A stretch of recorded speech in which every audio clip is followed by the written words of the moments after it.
जोरदार तालियों के साथ स्वागत कीजिए देश के सबसे अनुभवी नेताओं में से एक, देश के रक्षा मंत्री राजनाथ सिंह जी का। मैं गुजारिश करूंगी टीवी9 भारतवर्ष के मैनेजिंग एडिटर पारितोष चतुर्वेदी से भी कि वो राजनाथ जी के साथ मंच पर आएं और टीवी9 की ओर से उनका सम्मान करें। एक बार जोरदार तालियां हो जाए राजनाथ सिंह जी के लिए। तालियां रुकनी नहीं चाहिए।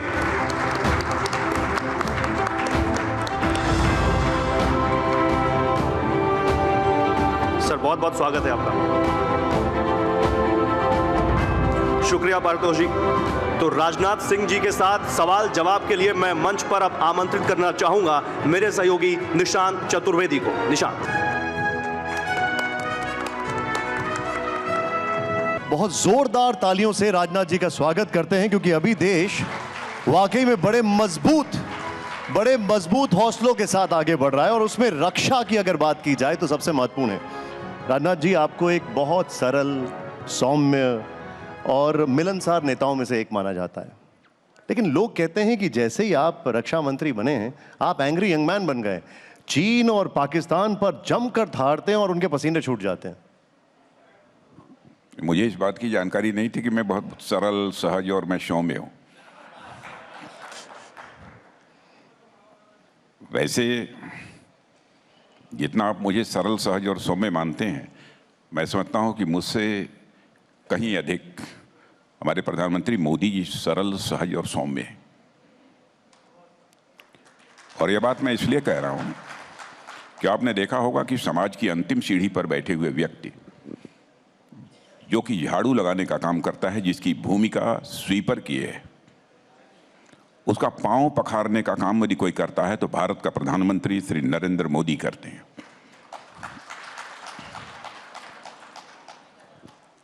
गरीब परिवारों के साथ बातचीत करते समय उनका कैसा सहज, सौम्य और सरल व्यवहार रहता है, उसे भी आपने देखा होगा। तो मैं कह सकता हूं कि एक अहंकार मुक्त मुख्य प्रधानमंत्री, लेकिन मैं उतना सरल हूं, सहज हूं, सौम्य हूं, इसकी जानकारी पहली बार मुझे हुई है। लेकिन परमात्मा की यह कृपा जरूर है मेरे ऊपर कि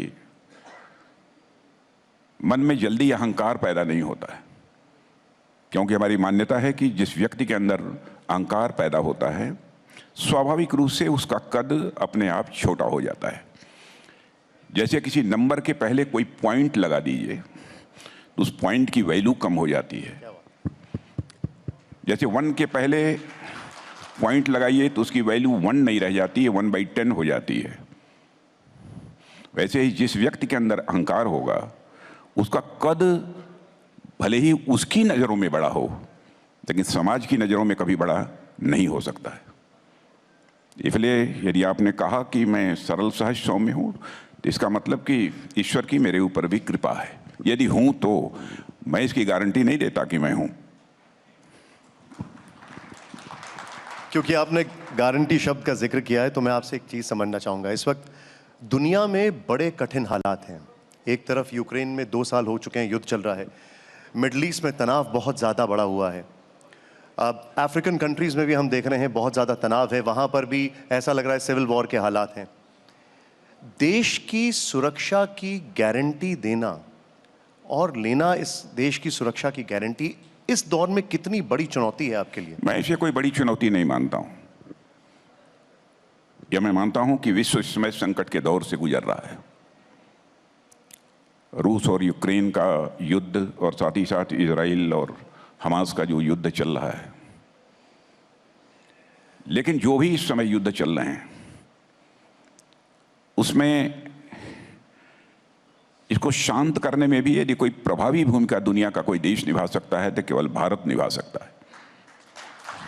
और आपने देखा होगा कई ऐसे अवसर आए जिसने इसे सिद्ध कर दिया है कि हमारे प्रधानमंत्री मोदी जी की मान्यता लगभग दुनिया के सभी राजनेताओं में है।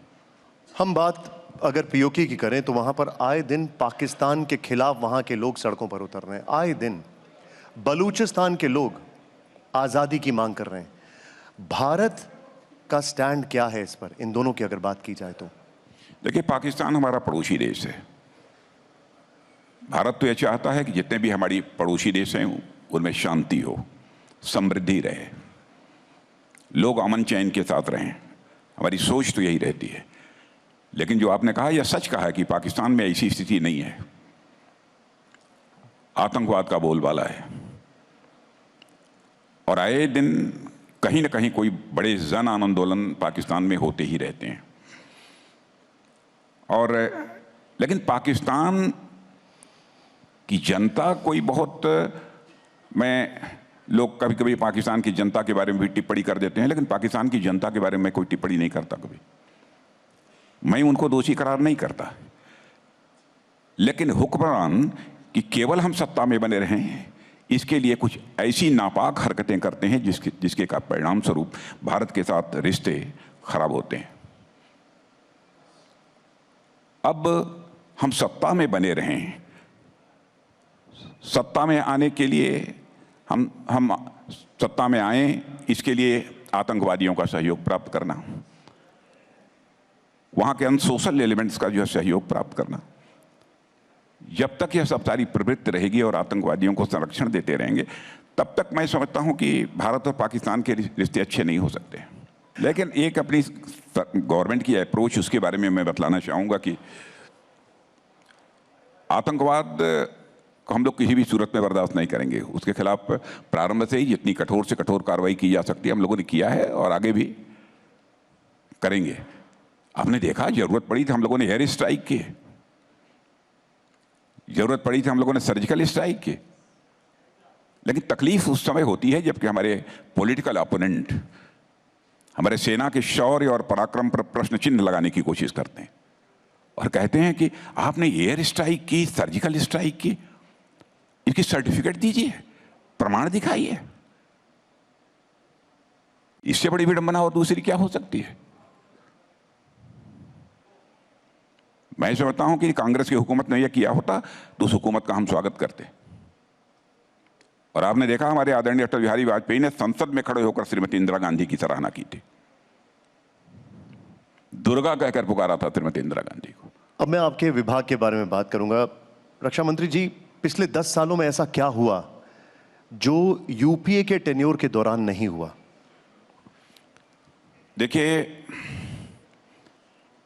जो हमारे डिफेंस इक्विपमेंट्स हैं, डिफेंस प्लेटफॉर्म्स हैं, जैसे टैंक, गोले, बारूद, एमिनिशंस, या सब सारे मिसाइल्स, प्रायः हर चीज हम दुनिया के दूसरे देशों से इंपोर्ट करते थे।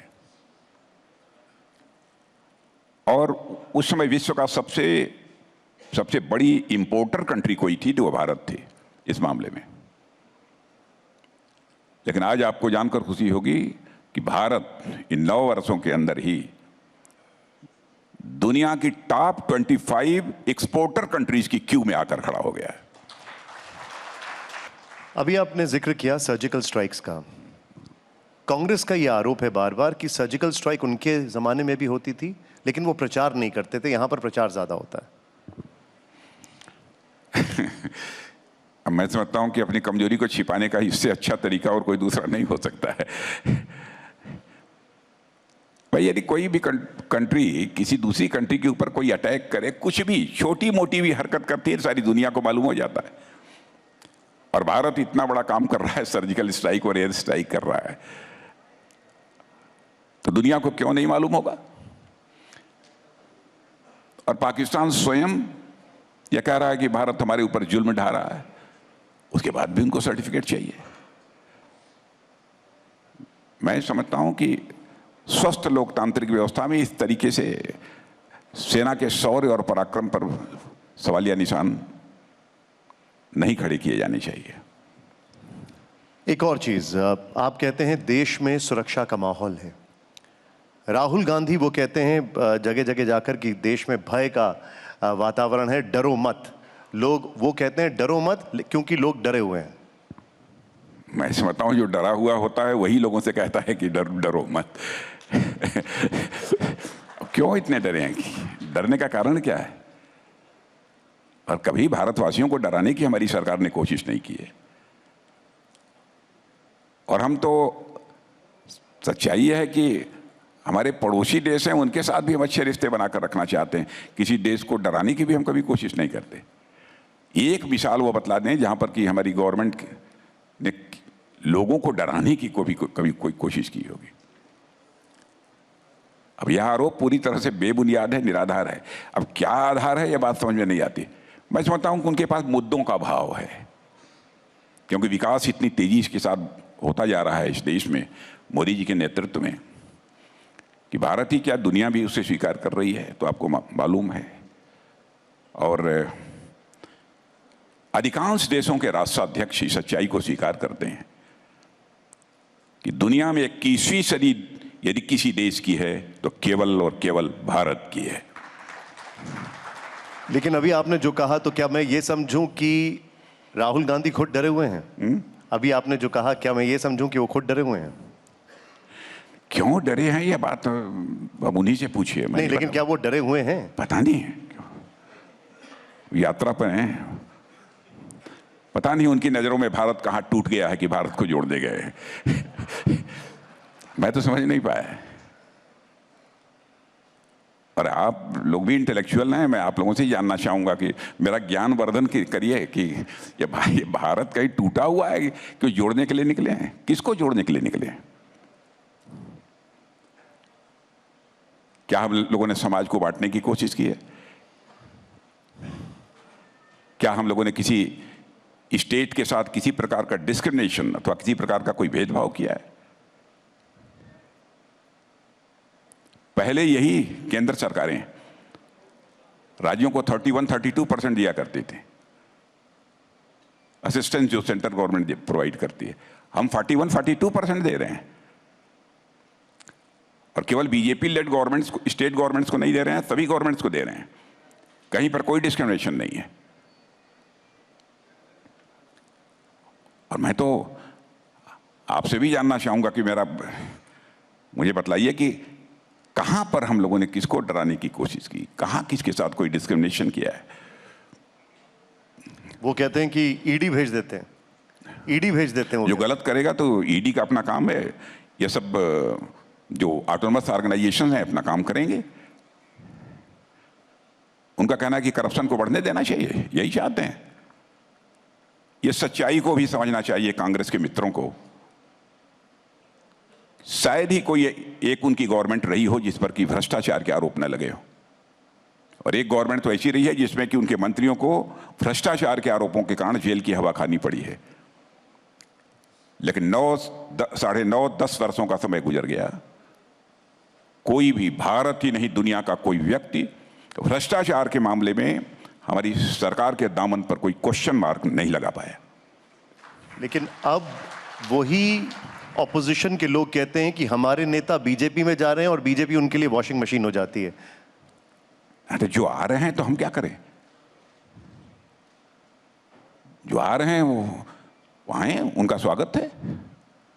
जो गड़बड़ करेंगे, जिनके खिलाफ जो कार्रवाई होनी चाहिए, कार्रवाई होगी। हमने किसी को यह नहीं कहा है, किसी को आरोप मुक्त कर दिया होगा, आप आरोप मुक्त हो गए। किसको आरोप मुक्त किया हम लोगों ने? एक चीज जो बार बार अभी भारत जोड़ो न्याय यात्रा जो चल रही है, जिसका जिक्र हम लोग कर रहे हैं, उसमें कहा गया कि अग्निवीर योजना जो है, उन्होंने उसका बड़ा अलग तरीके से एक प्रचार कर रहे हैं कि इससे नुकसान पहुंच रहा है युवाओं को। क्या स्थिति है ये बताइए? क्या आर्मी में यूथफुलनेस नहीं आनी चाहिए? सेना में यूथफुलनेस नहीं आनी चाहिए? सेना में यूथफुलनेस लाने के लिए ज्यादा से ज्यादा युवा नौजवानों का पार्टिसिपेशन हो, जो जरूरत पड़ने पर बिल्कुल सीने का बटन खोलकर भारत की सीमाओं की रक्षा कर सकें, उनका परसेंटेज बढ़े। इस बात को ध्यान में रखकर अग्निवीर योजना यह प्रारंभ की गई है। इसमें 19 साल, 20 साल, 21 साल, 22 साल, 23 साल के नौजवान सीमा पर जिस प्रकार की भूमिका निभा सकते हैं, स्वाभाविक है। जो 40, 45, 50 की 55 की उम्र का होगा, वैसी भूमिका नहीं निभा पाएगा। मैं ये नहीं कहता हूं कि कोई नहीं निभा पाएगा, बहुत निभाते ही हैं हमारे सेना के जवान।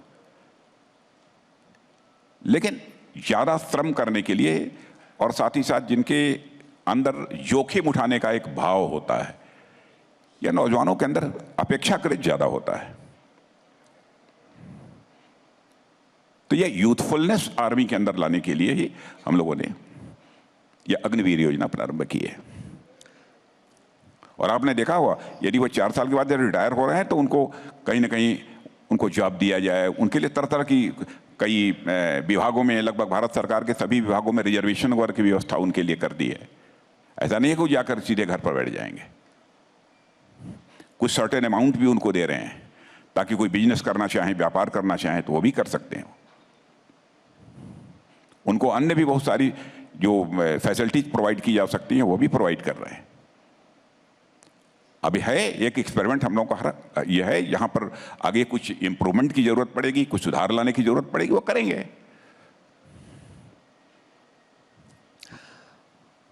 अभी हमने सुना और कई बार देखा भी है कि आप कहते थे कि जो भी मुल्क भारत की तरफ देखेगा उसको मुंह तोड़ जवाब दिया जाएगा। हमने वो डोकलाम भी देखा, पुलवामा भी देखा। लेकिन विदेश नीति और रक्षा नीति एक दूसरे के पूरक होती है। क्या विदेशों में इंटरनेशनली भारत ने अपनी नीति एकदम स्पष्ट कर दी है? क्या विदेशों में इंटरनेशनली भारत ने अपनी पूरी नीति स्पष्ट कर दी है कि हम बिल्कुल भी टॉलरेट नहीं करेंगे? नहीं, ये तो बिल्कुल स्पष्ट है, इसमें कहीं दो मत नहीं है। हम किसी को छेड़ेंगे नहीं, लेकिन हमको यदि कोई छेड़ेगा तो फिर हम छोड़ेंगे नहीं। इस संकल्प के साथ हम काम करते हैं। और आप स्वयं भी ये देखेंगे, विश्व में दुनिया का अकेला देश यह भारत है, अकेला देश यह भारत है जो आज तक न तो दुनिया के किसी देश पर कभी कोई आक्रमण किया है और न तो दुनिया के किसी देश की 1 इंच जमीन पर कभी भारत ने कब्जा किया है। दुनिया के कई देशों की हिस्ट्री में आपको बतला सकता हूं कि उन्होंने दुनिया के दूसरे देशों पर आक्रमण किया होगा, दुनिया के दूसरे देशों की जमीन कब्जा की होगी, लेकिन भारत के बारे में दुनिया में कोई नहीं कह सकता। चीन से कमांडर लेवल की करीब आपकी 20-21 राउंड की बैठक हो चुकी है, WMCC की बैठक हो चुकी है। चीजें कहां तक आगे बढ़ी हैं? वो जो एक पर्टिकुलर एरिया को लेकर तनाव है वो कहां पर है? क्योंकि अब एक बहुत बड़ा कमिटमेंट है, हम 2024 के चुनाव में जा रहे हैं, वहां पर क्या हालात हैं अभी? बस इतना ही कहूंगा कि बातचीत चल रही है, अच्छी चल रही है, चिंता का विषय नहीं है। अब मैं सार्वजनिक रूप से इन चीजों को तो नहीं इस समय बतला सकता क्योंकि बातचीत का दौर इस समय चल रहा है जी। लेकिन इतना मानिए कि झुक कर बात नहीं हो रही है, इतना ही कहूंगा। अच्छा, वहां पर और मैं अपने प्रधानमंत्री की नेतृत्व में, और जैसा उनका वो है, मैं देश का रक्षा मंत्री होने के नाते मैं विश्वास के साथ कह सकता हूं कि देश का मस्तक किसी भी सूरत में हम लोग झुकने नहीं देंगे। देखिए, क्यों नहीं बात सफल हो पा रही है, लेकिन फिर भी बात तो चल रही है। वाह, मैंने नहीं परिणाम निकल पा रहे हैं लेकिन फिर भी बातचीत चल रही है। अच्छा, बातचीत इसका मतलब कि वह भी तैयार हैं बात करने के लिए, तभी ना हम बात कर रहे हैं। क्या ऐसा नहीं कि हम कमजोर हैं, हम बात करना चाहते हैं और वो भाग रहे हैं, उनको पकड़ पकड़ के हम बात कर रहे हैं। वो भी बात करना चाहते हैं। अब समझ लीजिए कुछ ना कुछ है, वो क्या है ये नहीं बताऊंगा। ठीक, मैं एक रेफरेंस पॉइंट यहां पर आपसे लेना चाहूंगा। फिर से एक बार उनका जिक्र कर रहा हूं। राहुल गांधी ने कहा कि जब वो लद्दाख गए तो लोकल लोगों ने कहा कि भारत की जमीन पर चाइना ने कंस्ट्रक्शन कर रखा है। अब पता नहीं किसने कहा उनसे, अब तो वही जानते हैं, मैं इसके बारे में नहीं जानता। तो एक चीज मुझे ये बताइए कि हम देख रहे हैं सीमावर्ती, और कैसे भारत की जमीन कब गई है, कितनी गई है, 60,000 स्क्वायर किलोमीटर गई है कि 40,000 स्क्वायर किलोमीटर कहाँ गई है, कैसे गई, सब सारा देश जानता है। लेकिन सब मिला जुला कर ही मैं कहूँगा कि अपनी देश की सेना के शौर्य और पराक्रम पर संदेह वह न करें, ये मैं उनसे विनम्र अनुरोध करना चाहता हूँ। और मैं उनको यह भी बतला देना चाहता हूँ कि आश्वस्त रहें कि देश का मस्तक किसी भी सूरत में झुकने नहीं देंगे हम लोग। राजनाथ जी, एक बहुत अनप्रेसिडेंटेड चीज जो हम देख रहे हैं वो ये है कि बहुत तेजी से सीमावर्ती इलाकों में कंस्ट्रक्शन हो रहा है। क्या संदेश भारत दे रहा है? संदेश, अब जाकर हमारे भी सीमावर्ती क्षेत्रों को आप देखाइए। पहले हम लोग सीमा के नजदीक रहने वाले गांवों को देश का अंतिम गांव मानते थे। हमारे वाइब्रेंट विलेज हैं, उनको हमने अंतिम गांव अब नहीं माना है, बल्कि भारत का पहला गांव सीमा के गांवों को हम लोगों ने माना है। अब यहां पर मैं बोलूंगा तो चाइना में भी छप जाएगा, लेकिन अब ये मान के चलिए कि अब कैसे कहें इसको, नहीं बोले।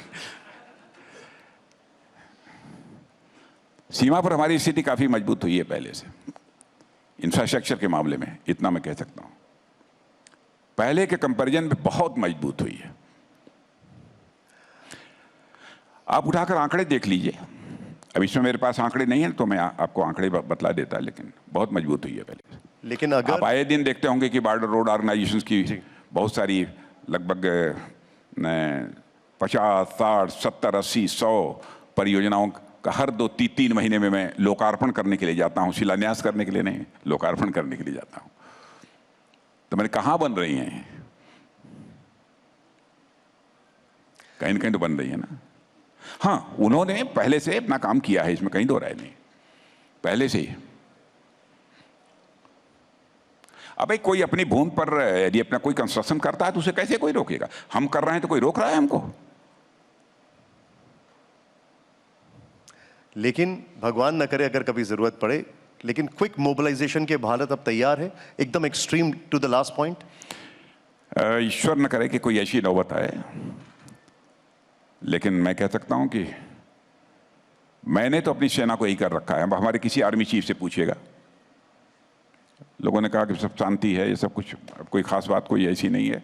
मैंने कहा कि शांति काल में भी किसी भी स्वाभिमानी देश की सेना को बराबर तैयार रहना चाहिए अपनी रक्षा के लिए, किसी पर आक्रमण करने के लिए नहीं, अपनी सुरक्षा के लिए तैयार रहना चाहिए। तो हर समय हमारी तैयारी रहती है, किसी पर आक्रमण करने के लिए नहीं, अपनी सुरक्षा के लिए हमारी तैयारी रहती है। पिछले 10 साल में आपने देश से 2 बड़े वादे किए। देश अब वो 2 वादों को के पूरा होने का इंतजार कर रहा है। पहला पीओके और दूसरा दाऊद इब्राहिम। पहला पीओके और दूसरा दाऊद इब्राहिम, क्या कहेंगे आप इस पे? पीओके की चिंता मत करिए, पीओके के लोग खुद ही डिमांड करेंगे कि हमको भारत में मर्ज कर दिया जाए, मुझे लगता है। और आपको मैं याद दिलाना चाहता हूं कि लगभग 1.5 साल पहले आर्मी डे पर कश्मीर वैली में जब एक मेरा कार्यक्रम था आर्मी के जवानों के बीच, उस समय ही मैंने उनको संबोधित करते हुए कहा था कि आपको चिंता करने की जरूरत नहीं है, पाक ऑक्युपाइड कश्मीर के लोग स्वयं वहां से डिमांड करेंगे कि हमको भारत में मर्ज होना है। अब आप देख रहे होंगे कई ऐसे प्रदर्शन वहां पर हुए भी हैं, खुद ही पीओके के लोग डिमांड कर रहे हैं कि हमको भारत में मर्ज कर दिया जाए। तो फिर भारत क्या करेगा? अब देखें वो लोग क्या होता है, आगे देखते जाइए। राजनाथ जी, अब मैं शुद्ध राजनीति पर आता हूं। आप 2 बार बीजेपी के अध्यक्ष रहे। 2014 में जब आप अध्यक्ष थे तभी पहली बार बीजेपी ने बहुमत का आंकड़ा छुआ। 2024 में राजनाथ सिंह जी की क्या भविष्यवाणी है? 2024 में अभी क्या भविष्यवाणी है आपकी? बीजेपी 370, क्योंकि अभी 370 समाप्त किया है हम लोगों ने कश्मीर का। और एनडीए 400 के पार। भविष्यवाणी यही है। और एक भविष्यवाणी हमारी और है, सामान्यतः गलत नहीं होती हमारी भविष्यवाणी, है तो आप जानते होंगे अब तक नहीं हुई है। 3rd टर्म में मोदी जी आ रहे हैं, 4th टर्म में भी मोदी जी आ रहे हैं।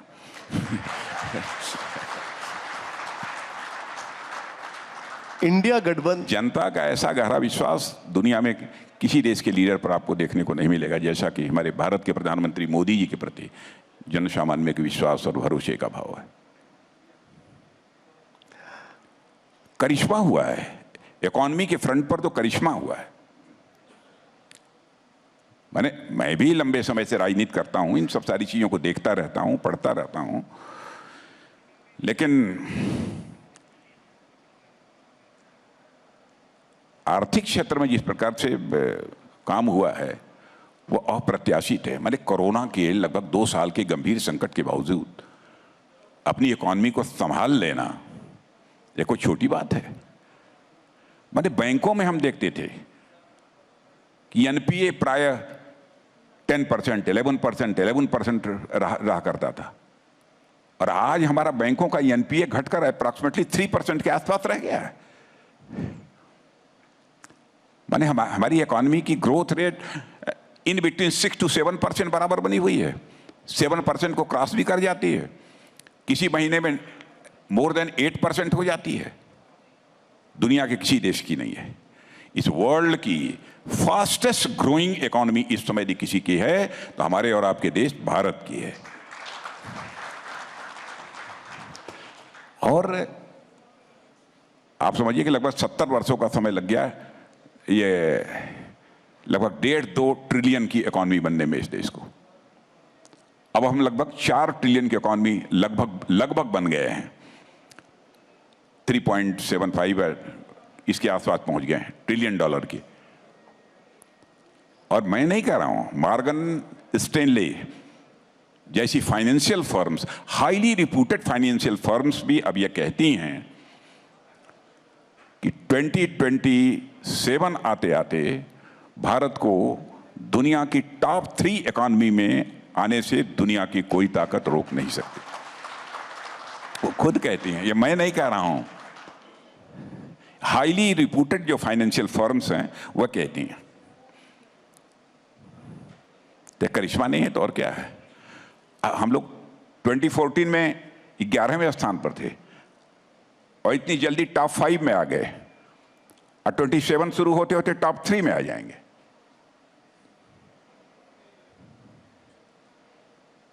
यह है भारत। माने उस समय अपनी फिजिकल डेफिसिट को कम करने के लिए लोग इन्वेस्टमेंट बाहर से कराते थे, मांगते थे अपनी फिजिकल डेफिसिट को कम करने के लिए। अब इस प्रकार की क्राइसिस इस समय नहीं है, सब चीज अंडर कंट्रोल है। एक इंडिया गठबंधन का कहना है कि अगर आप लोग या बीजेपी इतनी मजबूत है तो हमारे दोस्त क्यों तोड़ रही है। नीतीश कुमार आ गए, जयंत चौधरी आ गए और ऐसा लगता है लाइन बहुत लंबी है। भाई कोई हमसे दोस्ती करना चाहता है तो मैं क्या उसको एकदम बिल्कुल बाहर कर दूं? नहीं नहीं नहीं, जाओ जाओ। वो आना चाहते हैं क्या? बीजेपी का परिवार अच्छा परिवार है, हम इसी परिवार के साथ रहना चाहते हैं, तो क्या हम उनको खदेड़ के बाहर कर दें? हमने कोई जबरन तो किसी को बुलाया नहीं है कि आओ हमारे साथ आ जाओ। वो देख रहे हैं कि सचमुच देश को शिखर पर कौन ले जा सकता है, तो उनकी भी समझ में आ रहा है कि इस देश को शिखर पर ले जाने का काम यदि कोई कर सकता है कि मोदी लेड गवर्नमेंट ही कर सकती है, इसलिए वो आ रहे हैं हमारे साथ।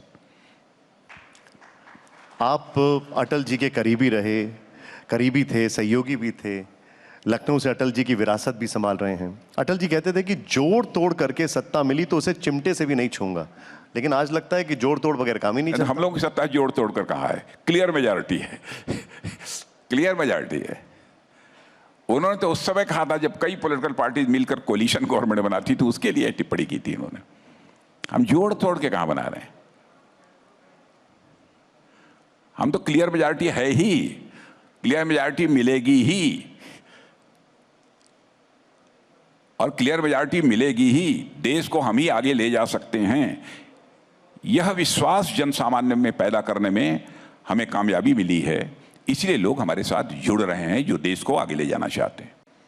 लेकिन विपक्ष ये आरोप लगाता है कि आप कभी गठबंधन तोड़ देते हैं, कभी उनके दोस्तों को तोड़ लेते हैं, कभी उनकी बनाई सरकार के विधायक तोड़ लेते हैं। नहीं, तोड़ते ओड़ते किसी को नहीं, सब जोड़ते हैं लोगों को, तोड़ते नहीं। हम लोगों की कभी पॉलिटिक्स में भी नेगेटिव अप्रोच नहीं रही है। हम सभी लोग पॉजिटिव अप्रोच के साथ काम करने वाले लोग हैं। हम लोगों के एटीट्यूड में, हम लोगों की थिंकिंग में कभी भी नेगेटिविटी नहीं रही है। लेकिन दूसरी तरफ वो हमेशा कहते हैं कि बड़ा नेगेटिव माइंडसेट है राहुल गांधी, वो बहुत नाराज हैं। वो कहते हैं कि संसद में सरकार उनके भाषण से डरती है, इसलिए माइक बंद कर देती है। नहीं नहीं, बोलते बोलते वो खुद ही रुक जाते हैं, हम क्या करें? आपने देखा होगा, उन्होंने इस बार बोलना प्रारंभ किया तो फिर पता नहीं, आपने देखा होगा। मैं माइक तो किसी की बंद नहीं हुई, वो खुद ही बंद हो जाते हैं, खुद ही बोलना बंद कर देते हैं। ऐसा कभी नहीं होगा। लेकिन राजनाथ जी, संसद सत्र में 150 से ज्यादा विपक्षी सांसदों को सस्पेंड किया जाना, ऐसा राजनीति के इतिहास में पहले कभी नहीं हुआ। नहीं नहीं, देखिए ये तो स्पीकर का रोल होता है इसमें मैं समझता हूँ सत्ता पक्ष को इसके लिए उत्तरदायी ठहराना उचित नहीं होगा। संसद की कार्रवाई ठीक तरीके से चले, संसद में डिसिप्लिन बनी रहे, इसको इंश्योर करना यदि किसी की रिस्पॉन्सिबिलिटी, कोर रिस्पॉन्सिबिलिटी यदि किसी की होती है, स्पीकर अथवा चेयरमैन की होती है। यह सवाल उन्हीं से पूछा जाना चाहिए। हम लोग स्पीकर चेयरमैन पर प्रेशर बिल्डअप नहीं कर सकते। राम मंदिर के मुद्दे पर आता हूं। 22 जनवरी की तारीख इतिहास के पन्नों में दर्ज हो गई है। राजनाथ सिंह जी के लिए तारीख क्या मायने रखती है? मुझे लगता है कि 22 तारीख को रामलला की प्राण प्रतिष्ठा के बाद शायद रामलला के आशीर्वाद से यह अब सुनिश्चित हो गया है कि आगे अब राम राज्य आने की शुरुआत हो गई है।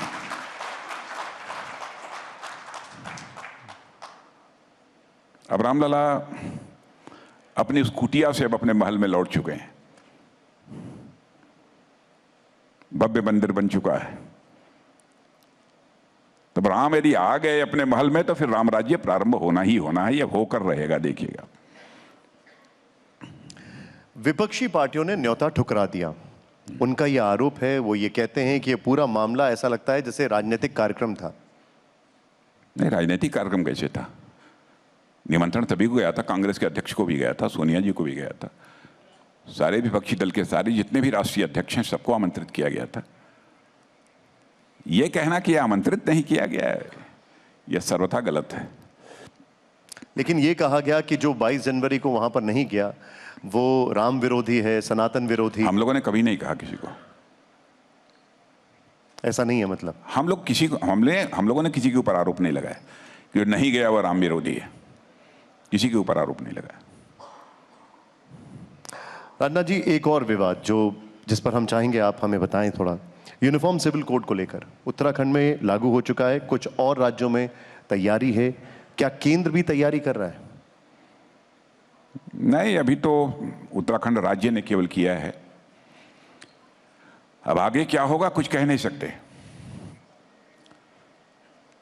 लेकिन इसमें भी मैं साफ जाहिर कर देना चाहता हूं कि 1951 से जब हम जनसंघ के रूप में अपनी भूमिका निभा रहे थे, तब से सामान्य नागरिक संहिता, यूनिफॉर्म सिविल कोड हम लागू करेंगे, यह हमारे इलेक्शन मैनिफेस्टो का ही है एक मेन, जिसे कहा जाए मुख्य मुद्दा रहा है। कई मुस्लिम धर्मगुरु और कई मुस्लिम नेता, ओवैसी साहब, उनका यह कहना है कि ये हिंदू राष्ट्र बनाने की ओर पहल है। हिंदू राष्ट्र? हिंदू कोई जाति नहीं है, कोई पंथ नहीं है, कोई मजहब नहीं है, यह एक जीवन पद्धति है, एक वे ऑफ लाइफ है। और भारत में रहने वाले जो लोग हैं, मेजॉरिटी उन्हीं की है, वो एक वे ऑफ लाइफ है। भारत उसी वे ऑफ लाइफ से, उसी जीवन पद्धति से आगे बढ़ रहा है। और मैं स्पष्ट कर दूं, भारतीय जनता पार्टी जाति, पंथ अथवा मजहब की राजनीति करने वाली पार्टी नहीं है। यह इंसाफ और इंसानियत, जस्टिस और ह्यूमैनिटी, इसकी पॉलिटिक्स करने वाली है राजनीतिक पार्टी। जाति, पंथ, मजहब की हम लोग राजनीति नहीं करते। सभी अपने अपने धर्मों का पालन करें, यह हम चाहते हैं। लेकिन धर्म को लेकर भी किसी भी प्रकार का मनमुटाव नहीं होना चाहिए। और कभी आपने देखा होगा किसी के ऊपर हम लोगों ने कोई प्रतिबंध तो लगाया नहीं। इस प्रकार के जब कुछ मुद्दे नहीं मिलते ना, मैंने कहा अब भ्रष्टाचार का कोई आरोप हमारे ऊपर लगा नहीं सकते, 10 साल में नहीं लगा पाए, क्या करें? तो नॉन इशूज को इशू बनाने की वो कोशिश करते हैं।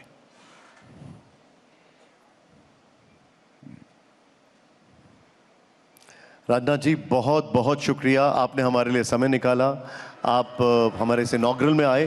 जोरदार तालियों से एक बार फिर से बहुत बहुत शुक्रिया आपका। Thank you very much sir.